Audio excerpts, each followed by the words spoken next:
நாம் இப்போது யார் யாரெல்லாம் இலங்கையில் இரட்டையர் பிரஜா உரிமைக்கு விண்ணப்பிக்கலாம் என்பதை பற்றி பார்ப்போம். முதலாவதாக கனடாவில் பிரஜா உரிமை பெற்றவர்கள், அதாவது கனேடியன் சிட்டிசன்ஸ், மற்றும் வேறு நாடுகளில் பிறந்து இலங்கையில் தமது பிறப்பை பதிவு செய்து கொண்டவர்கள், பர்த் ரெஜிஸ்ட்ரேஷன் செய்தவர்கள்.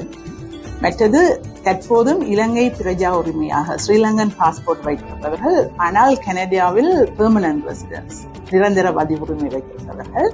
அத்தகையவர்கள் பின்வரும் வகைகளில் ஏதாவது ஒரு வகையில் அடங்கினால் மட்டும் அவர்களும் இரட்டை பிரஜா உரிமைக்கு வெளிநாட்டு தூதரகங்கள் மூலமாக விண்ணப்பங்களை சமர்ப்பிக்க முடியும். முதலாவதாக, எந்த வகையில் அடங்குபவராக இருந்தாலும் அவரது இலங்கை பிறப்பு அத்தாட்சி பத்திரம் ஒரிஜினல் கொண்டு வருதல் வேண்டும்.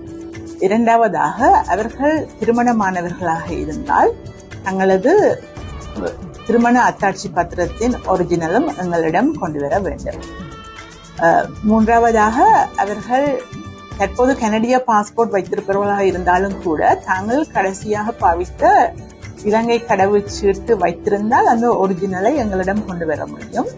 இல்லையே அவர்களிடம் அது காப்பி மட்டும்தான் இருந்தால் அதை கூட எங்களிடம் கொண்டு வர முடியும். இரண்டும் இல்லாத பட்சத்தில் ஏன் அவர்களிடம் கடவுச்சீட்டு இலங்கையான் இல்லை என்பதற்கு எங்களிடம் ஒரு கடிதம் சமர்ப்பித்தால் அது போதுமானதாக இருக்கும்.